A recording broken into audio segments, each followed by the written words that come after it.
Ahora, el título de mi proyecto se llama Constructo Teórico Didáctico en torno a la lectura crítica en estudiantes de educación superior. En el planteamiento del tema, la lectura crítica como deber ser en la formación universitaria es una competencia esencial y fundacional en tanto que le permite al estudiante interpretar, cuestionar y construir significados frente a textos y diversos contextos. Para Freiler es visto desde una perspectiva ideológica y formativa, además que le permite formar ciudadanos capaces de leer el mundo. Para Carlino es un proceso de apropiación cultural, de liberación intelectual y de participación democrática. Además que es una exigencia académica y una responsabilidad epistémica y ética de la universidad. La lectura crítica y el pensamiento crítico es muy importante. Primero porque fomenta la interpretación profunda de contenidos, es una herramienta que les permite al estudiante analizar y reflexionar, además que desarrolla habilidades críticas de análisis, de evaluación y de argumentación. Y convoca a la construcción activa del conocimiento. El propósito general, el primero es generar un constructo didáctico en torno a la lectura crítica en estudiantes de educación superior desde la mirada del docente. En los propósitos específicos, el primero es describir las concepciones, experiencias y dificultades en torno a la lectura crítica que presentan los docentes universitarios de lenguas modernas de la Universidad de San Buenaventura. 2. Interpretar los significados que le otorgan los docentes universitarios a sus prácticas pedagógicas sobre la enseñanza de la lectura crítica. Y 3. Construir un modelo teórico didáctico que favorezca el desarrollo de la lectura crítica en el ámbito universitario. Los criterios éticos, según Fernández y Batista, el primero es el consentimiento informado. Los participantes recibieron una carta de consentimiento donde se les explica primero cuál es el objetivo del estudio, la modalidad de participación y la garantía de anonimato y confidencialidad. Ellos tienen derecho a retirarse en cualquier momento. 2. Anonimato y confidencialidad. Los datos se presentan con seudónimos, solo el investigador tendrá acceso a la información sensible. 3. Respeto a la autonomía de los participantes. Se fomentará una participación voluntaria y consciente. No maleficencia y beneficencia como cuarto. Se buscará una experiencia formativa que represente un beneficio personal, académico y reflexivo para los docentes. En cuanto a la metodología, tenemos las siguientes dimensiones. En la dimensión ontológica, parte de una concepción de una realidad múltiple y dinámica. Aquí la enseñanza de la lectura crítica es una construcción social e intersubjetiva que va a estar moldeada por experiencias lectoras, por marcos culturales y trayectorias formativas y prácticas pedagógicas. La dimensión epistemológica, bueno, aquí el conocimiento no se descubre, se interpreta. Por ello, la lectura crítica es abordada como un proceso cognitivo, discursivo y social, que se construye mediante la comprensión profunda de significados que los actores, que son los docentes, pues les atribuyen a sus prácticas.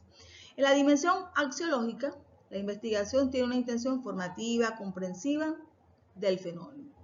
Va a estar siempre orientada a mejorar la práctica educativa, porque promueve el respeto, el diálogo y la escucha activa de las voces de los docentes. En la dimensión teleológica, el propósito del estudio es comprender e interpretar cómo se manifiestan y cómo se pueden potenciar los procesos de lectura crítica, con el fin de diseñar el constructo didáctico para resolver las necesidades de los estudiantes. En la dimensión metodológica, el enfoque es hermenéutico interpretativo, va a estar centrado en los significados que los objetos le otorgan a la lectura desde su experiencia universitaria. Bueno, el paradigma que utilicé es el paradigma interpretativo. Se parte de una realidad social, esa realidad social es construida por los actores en contextos específicos. El conocimiento es una construcción que está situada, que es cargada de significados y va a estar mediada por el lenguaje, la historia y la cultura. En el tipo y diseño de investigación, la investigación es cualitativa, de tipo comprensivo, interpretativo, con diseño de carácter hermenéutico, dialógico, participante de Basilashvili, 2006. El método de investigación es fenomenológico hermenéutico. Aquí se estudian las realidades vivenciales que son poco comunicables por parte de los docentes, pero que son determinantes para la comprensión de su praxis en la enseñanza de la lectura crítica. En el sujeto de estudio se seleccionaron 5 docentes que son profesores que dictan la comunicación oral y escrita, hacen parte del programa de lenguas modernas en la Universidad de Buenaventura. En la metodología, el método para el tratamiento de datos es codificación abierta y parcial de Strauss y Corbin, 1998. Se realizaron unas entrevistas a profundidad. Esas entrevistas que se realizaron, aquí se utilizó ChatGPT Open 25 como apoyo para organizar las respuestas abiertas en categorías tipo Atlas TICS. La interpretación final de la información fue realizada por la investigadora. Se realizaron 5 entrevistas a profundidad. Bueno, después de realizar todo el proceso de lectura del marco teórico y realizar también pues el guión de entrevistas y seleccionar pues las categorías que seleccionamos junto con mi tutora fueron 6 categorías. La primera es la concepción de la lectura crítica, la importancia de la lectura crítica. La tercera es las experiencias y desafíos del aula. Cuarta, estrategias didácticas. Quinta, evaluación del desarrollo del pensamiento crítico. Y como última, proyección teórica y didáctica.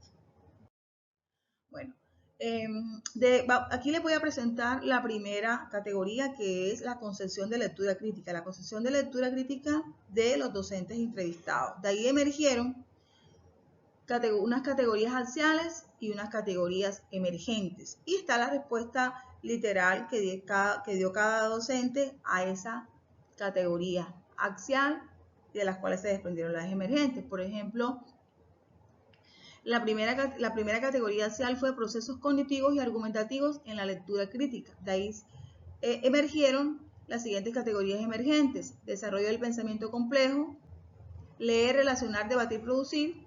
Y la segunda emergente fue la lectura como construcción activa del conocimiento. Y allí pues tengo la respuesta que da el docente 1.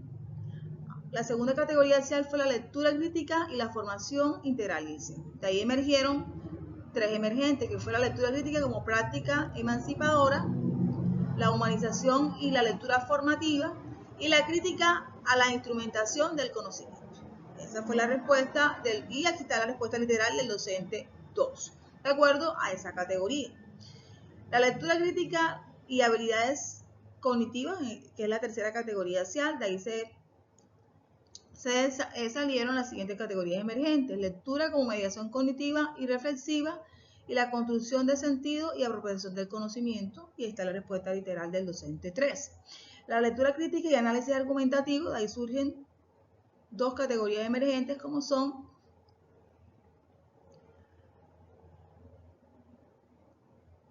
capacidad crítica para la toma de postura y lectura como ejercicio de validación y contraste. Y tenemos el docente 4, la respuesta literal, y la última categoría axial, que fue las limitaciones en la lectura crítica universitaria. De ahí emergieron las siguientes categorías emergentes: lectura crítica como lectura en red, competencias informacionales y discernimiento, y superación de la literalidad. Y tenemos la respuesta del docente 5. Entonces, ahí ese ejemplo que les acabo de presentar de la primera categoría, concepción de lectura crítica, emergieron axiales, emergentes y las respuestas literales. Así, igual se realizó con las siguientes categorías, los mismos cuadros con sus respectivas interpretaciones, y están en el cuerpo del trabajo. Bueno, y para ello pues se realizó un mapa relacional de la lectura crítica en el contexto de la educación superior. Entonces podemos decir que la lectura crítica en la educación superior es una construcción del pensamiento reflexivo y argumentativo que depende de la perspectiva del docente, en contraste con una lectura crítica liberadora y humanizadora frente a la lectura instrumental, que favorecen los procesos de comprensión y contribuyen a la lectura crítica como construcción del conocimiento significativo, que está relacionado con los procesos cognitivos y metacognitivos que favorecen la lectura crítica en la educación superior. Ese es el mapa relacional de esa categoría. El mapa relacional que realicé de los encuentros y desencuentros, desde el docente 1 al docente 5, que también lo vamos a encontrar en el cuerpo del trabajo con todo el análisis correspondiente, podemos decir que esa lectura crítica está muy relacionada pues con la importancia de la lectura crítica, y de la lectura crítica depende lo que es la proyección teórica y didáctica. Y de esa proyección teórica y didáctica depende la evaluación y desarrollo del pensamiento crítico, que se relaciona con las estrategias didácticas. Esas tres estrategias didácticas pues están bastante relacionadas con lo que es la lectura crítica y se relacionan con las experiencias de desarrollo de esa competencia en el aula. El escenario de la investigación fue la Universidad San Buenaventura. Las técnicas e instrumentos de recolección de la información: se utilizó la entrevista a profundidad, se realizó el guión de entrevista, siguiendo las orientaciones de Tyler y Bogdan. En el procesamiento de la información, que fue el análisis del contenido temático y hermenéutico, trabajé con Tyler y Bogdan y con Barley. Primero se realizó una codificación abierta de unidades de significado, luego se agruparon las categorías por unidades temáticas. La interpretación, se da una interpretación dialógica desde el marco de referencia y el contexto, y luego se da la triangulación entre fuentes, entre las entrevistas, los autores consultados y la investigadora. El procedimiento fácil de la investigación: la primera fase fue una exploratoria, de ahí se pasó una etapa reflexiva y una etapa de diseño, y luego pasamos a la fase del trabajo de campo, la fase de análisis y la fase informativa por Rodríguez, Gil y García. En los criterios de rigurosidad y calidad de la investigación, primero hablamos de una coherencia epistemológica, teórica y metodológica. Se aplicó una triangulación para garantizar la calidad del estudio y superar la subjetividad y otorgar rigor a las conclusiones. Es importante indicar que se da una flexibilidad ética por parte de la investigadora y muchísimas